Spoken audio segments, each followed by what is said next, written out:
नमस्कार दोस्तों, मैं हूं आपका मनोचिकित्सक दोस्त डॉक्टर सिद्धार्थ असवाल, मस्तिष्क मनोरोग, नशा मुक्ति एवं यौन रोग विशेषज्ञ। दोस्तों, हमने पिछले वीडियो में ये डिस्कस किया था कि स्ट्रेस, तनाव, चिंता क्या होती है, ये हमारे शरीर पे कैसे हावी होती है और इसका हमारे ब्रेन किस तरह से परसेप्शन करता है और हमारे शरीर पे ये क्या नेगेटिव इफेक्ट डालती है। दोस्तों, हम आज इस वीडियो में बहुत ही इंपॉर्टेंट टॉपिक जो हर किसी की चाहत है, हर किसी की जरूरत है, उसके बारे में डिस्कस करते हैं कि तनाव को कैसे मैनेज करें।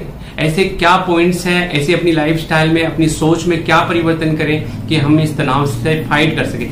देखिए दोस्तों, तनाव तो जीवन में आना है, ऐसी चीज नहीं है कि तनाव आए ही नहीं, लेकिन अपनी जो कोपिंग मैकेनिज्म है, अपनी जो कोपिंग स्टाइल है, अपना जो परसेप्शन है, हम उनको चेंज करके अपन इस तनाव को मैनेज कर सकते हैं, तनाव से अच्छे से फाइट कर सकते हैं और उसको भगा सकते हैं। तो दोस्तों, आइए हम वन बाय वन करके आज जो इम्पोर्टेंट 10 टॉपिक है उसके बारे में डिस्कस करते हैं कि तनाव को हम कैसे दूर करें। या तनाव के जो आज हम डिस्कस करने जा रहे हैं कि 10 ऐसे इम्पोर्टेंट पॉइंट जिनको अगर अपन अपनी लाइफस्टाइल के अंदर लेते हैं, अपनी सोच में लेते हैं, अपने व्यवहार में लेते हैं, तो बहुत सारी समस्या का समाधान हो जाएगा और हम तनाव रहित जीवन जी पाएंगे।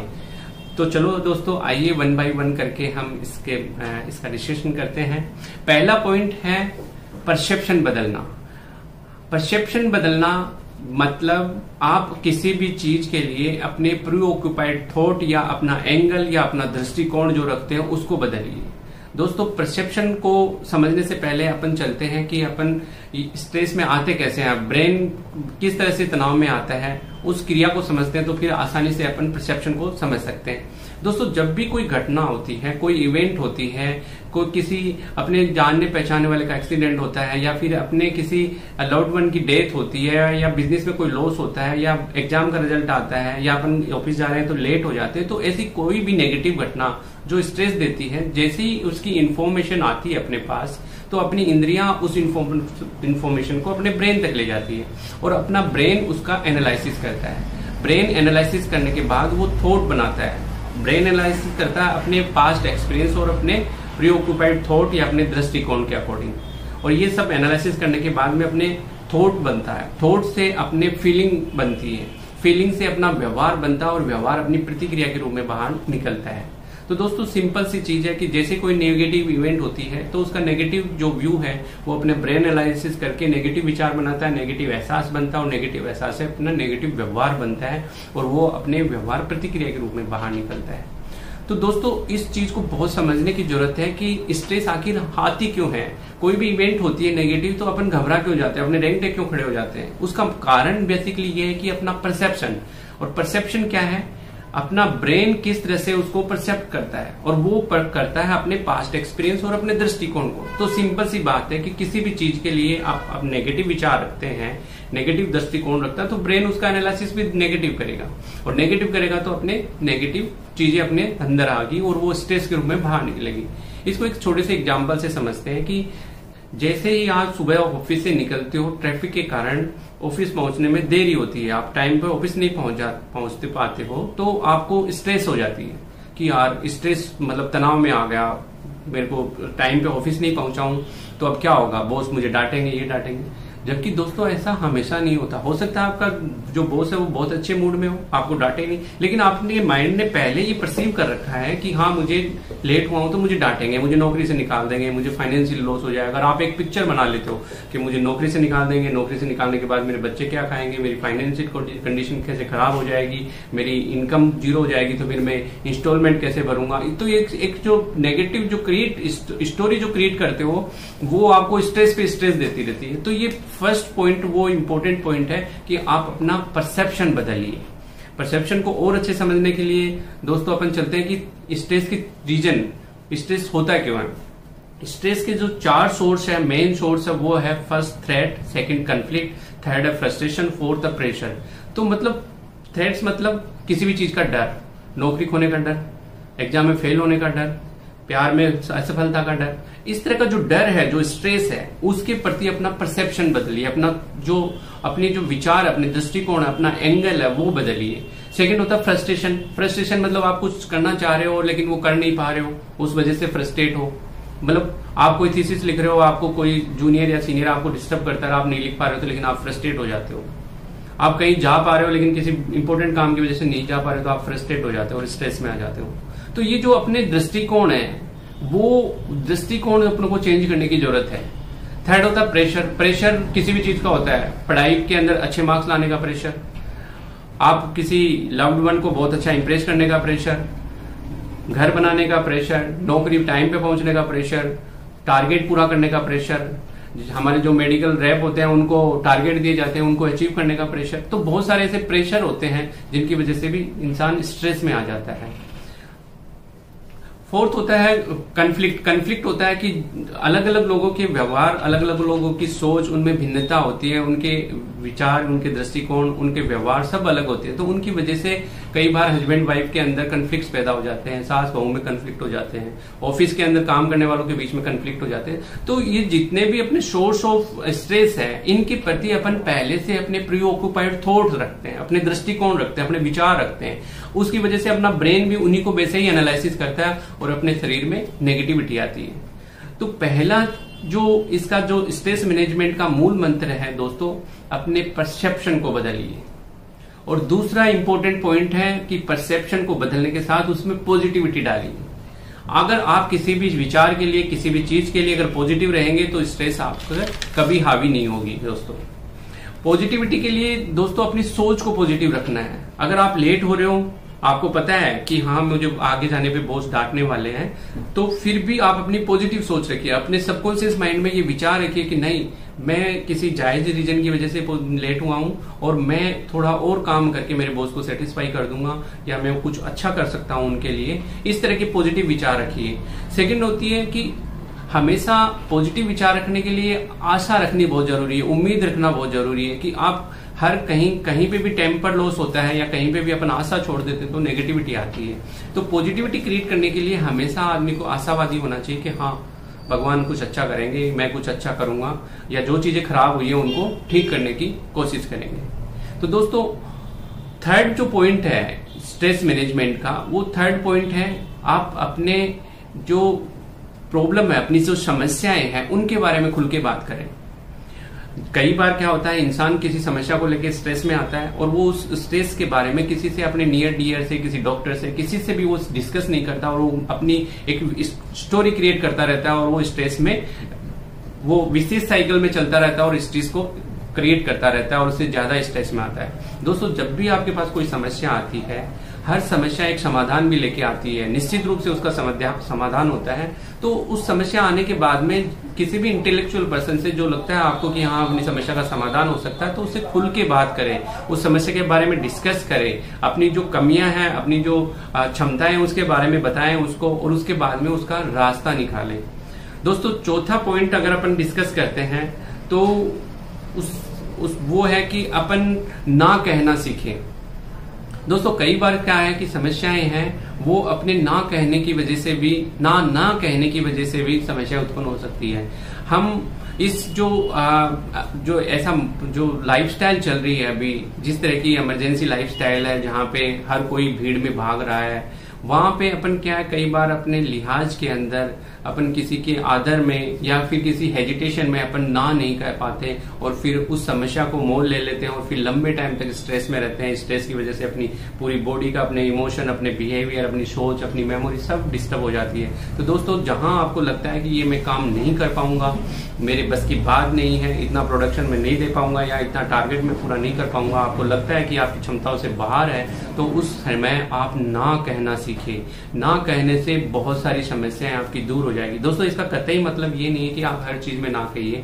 एनालिसिस करना, अपने ब्रेन को बैठ के सोचना है, विचार करना है कि हाँ ये टारगेट है। अब एक एवरेज स्टूडेंट को ये कहा जाए कि आपको पास होना है या फर्स्ट डिवीजन लाना है, तो वो उसके लिए जस्टिफाइबल है कि हाँ एवरेज स्टूडेंट फर्स्ट डिवीजन लेके आ सकता है, 60% मार्क्स लेके आ सकता है। लेकिन अगर उसको ये कहा कि आपको तो मेरिट में आना, टॉप करना है, तो वो उसके लिए नेक्स्ट टू इम्पॉसिबल होगा। हालांकि ये भी नहीं है कि नेक्स्ट टू इम्पॉसिबल हो, लेकिन अगर आपको लगता है कि आप इतनी मेहनत नहीं कर पाओगे, आप इतना नहीं पढ़ पाओगे, आपका एरिया ऑफ इंटरेस्ट इतना नहीं है पढ़ाई के प्रति, तो आपको फिर ना कहना चाहिए कि नहीं मैं फर्स्ट डिवीजन लेके आऊंगा, मेरिट में नहीं आऊंगा। अगर आपको ये लगता है कि नहीं मैं मेहनत करके मैं ला सकता हूं, तो डेफिनेटली कोई भी इस चीज दुनिया में इम्पॉसिबल चीज नहीं है। Yes you can achieve it, तो उस कंडीशन में आप कह सकते हैं कि हाँ मैं इसको अचीव कर सकता हूं। तो मोस्ट ऑफ चीजें जहां पे आप नहीं करना चाहते हैं, आपका इंटरेस्ट नहीं है, वहां पे आप उसके बारे में जानते ही नहीं है, तो उस हमेशा के लिए तो ना कहना ही बेहतर है। दोस्तों 5वां पॉइंट है, आजकल की जो लाइफस्टाइल है, जिस तरह के कंपटीशन का माहौल है, उसमें हम जो एक्सपेक्टेशन है वो रियलिस्टिक नहीं रखते, हम अनरियलिस्टिक एक्सपेक्टेशन रखते हैं। हम सामने वाले से रियल सिचुएशन में या रियल एक्सपेक्टेशन की जो उम्मीद है वो तो छोड़ चुके हैं और अनएक्सपेक्टेड रखते हैं कि हाँ मिरेकल होगा, मेरे लिए ये कर देगा। दोस्तों अनएक्सपेक्टेड जो रियलिस्टिक जो अनरियलिस्टिक जो चीजें हैं उनको छोड़िए और रियल दुनिया में आइए। क्या आप किसी को क्या दे सकते हो और आप क्या किसी से उम्मीद कर रहे हैं, तो उसका एक रियल पैमाना होना चाहिए। ऐसा नहीं है, सपोज करिए कि आपने नई कंपनी खोली है, आपको ट्रांजैक्शन आपका 1000 करोड़ का है और आप उम्मीद करते हो कि मैं मिलियंस में चला जाऊं, तो उसमें समय लगने वाला है। तो उस कंडीशन में आप किसी भी अप्रोच को है वो रियलिस्टिक रखिए, किसी एक्सपेक्टेशन को वो रियलिस्टिक एक्सपेक्टेशन रखिए। दोस्तों 6वां और इम्पोर्टेंट पॉइंट है कि एटीट्यूड, आपका एटीट्यूड क्या है। कई बार क्या होता है कि आपका एटीट्यूड ही आपका दुश्मन हो जाता है। एटीट्यूड से आपके दुश्मन बन सकते हैं, एटीट्यूड से आपके दोस्त भी बन सकते हैं। तो एटीट्यूड क्या है, किसी भी घटना का जो इम्पोर्टेंस है वो 10% है, 90% आपके एटीट्यूड का है। दोस्तों किसी भी स्ट्रेस को लेने के लिए आपको पॉजिटिव एटीट्यूड रखना है, उसके बारे में अच्छे से पॉजिटिविटी रखनी है, तो आपको इस स्ट्रेस से आप मैनेज कर पाओगे। दोस्तों स्ट्रेस मैनेजमेंट का 7वां पॉइंट है कि आप टाइम मैनेजमेंट का ध्यान नहीं रख पाते हैं। Organise yourself. Organise yourself का मतलब है कि आप जो रूटीन जो वर्क है आपका, उसके बाद आप सुबह से लेकर शाम तक अपने जो क्या क्या काम करते हैं, हम उनको एक लिस्ट में नहीं रखते, अपने उनको प्रीफरेंस में नहीं रखते और उसकी वजह से भी स्ट्रेस में आ जाते हैं। कई बार क्या होता है कि हम अर्जेंट वर्क को करते हैं लेकिन इंपॉर्टेंट वर्क को भूल जाते हैं। अर्जेंट हर दुनिया की हर दिन हर लाइफ में हर कहीं पे भी हमने अर्जेंसी अपने सामने आती रहती है और हम अर्जेंट वर्क में रोज लगे रहते हैं। तो दोस्तों अर्जेंट वर्क में लगे रहने से क्या होता है कि हम इंपॉर्टेंट काम को भूल जाते हैं और इंपॉर्टेंट काम जब नहीं हो पाता है तो वो हमें स्ट्रेस देता है। तो इसको स्ट्रेस को मैनेजमेंट के लिए इंपॉर्टेंट है कि आप टाइम को ऑर्गेनाइज करें, आप अपने आप को ऑर्गेनाइज करें। सुबह से लेकर शाम तक आपको क्या क्या है, कौन सा चीज कितना इंपॉर्टेंट है, उसको एक प्रीफरेंस में आप करते जाइए।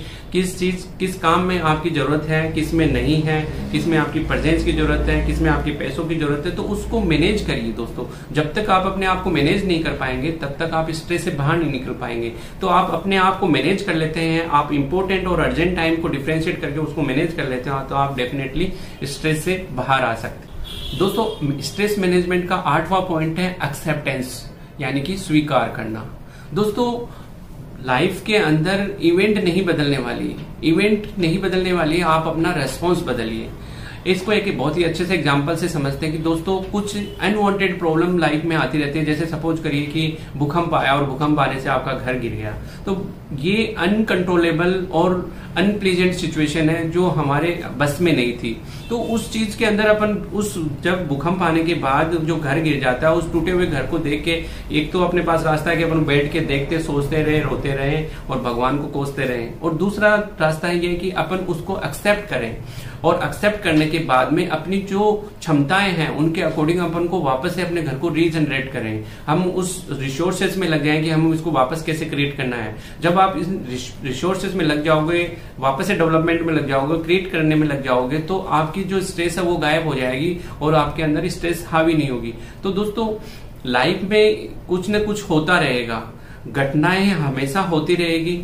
अपन घटनाओं को नहीं रोक सकते, घटनाओं के प्रति अपना परसेप्शन, अपना रवैया और अपनी जो रिस्पॉन्सिबिलिटी है वो अपने को चेंज करनी है। अपना रेस्पॉन्स है वो चेंज करना है। जब अपना रेस्पॉन्स चेंज कर लेंगे, किसी भी चीज को, अनप्लीजेंट चीज को, जिसको अपन बदल नहीं सकते, उनको एक्सेप्ट करना बेहतर है, उनको एक्सेप्ट कर लेना चाहिए। जैसे ही आप एक्सेप्ट करेंगे तो आप स्ट्रेस से बाहर निकल जाएंगे। दोस्तों स्ट्रेस मैनेजमेंट का 9वां पॉइंट है take care of yourself. आप अपना ध्यान रखिए।